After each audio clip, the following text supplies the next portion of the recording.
माननीय अध्यक्ष महोदय जी, सबसे पहले तो मैं आपका शुक्रिया अदा करना चाहता हूं कि मुझे आज मौका मिल रहा है यहाँ बोलने का और आप सबके बीच में आया हूं। तो माननीय महोदय जी, मैं अफ़गानिस्तान में गुरुद्वारे और सिखों पर हो रहे हमले के बारे में बोलने के लिए खड़ा हुआ हूं।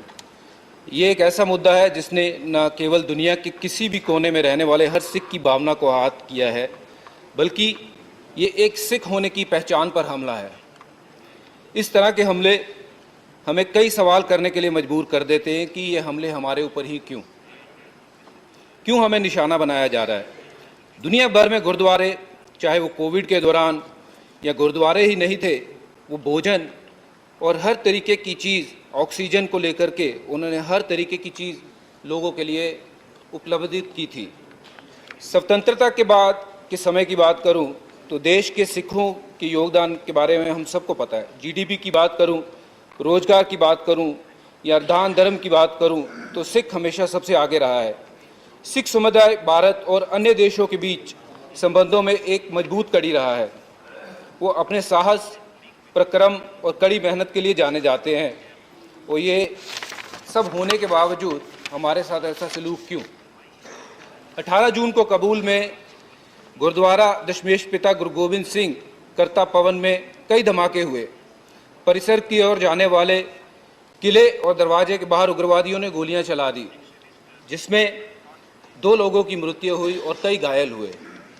25 मार्च 2020 को आईएस के बंदूकधारियों ने आत्मघाती हमलावरों ने काबुल के गुरुद्वारों पर राय साहेब पर हमला किया।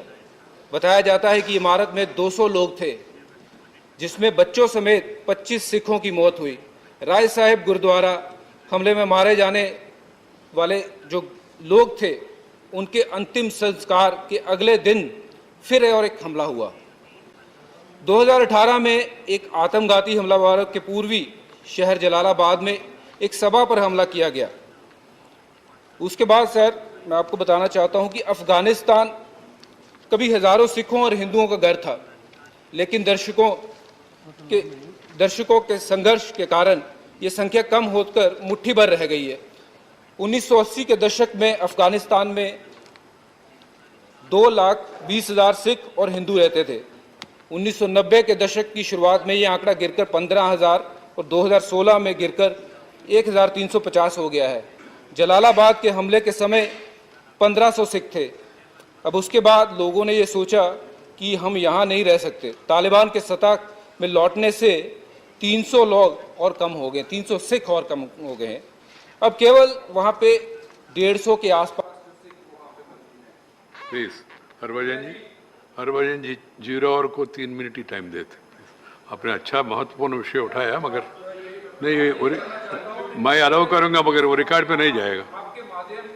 देख तो स्टाफ होता है। राइट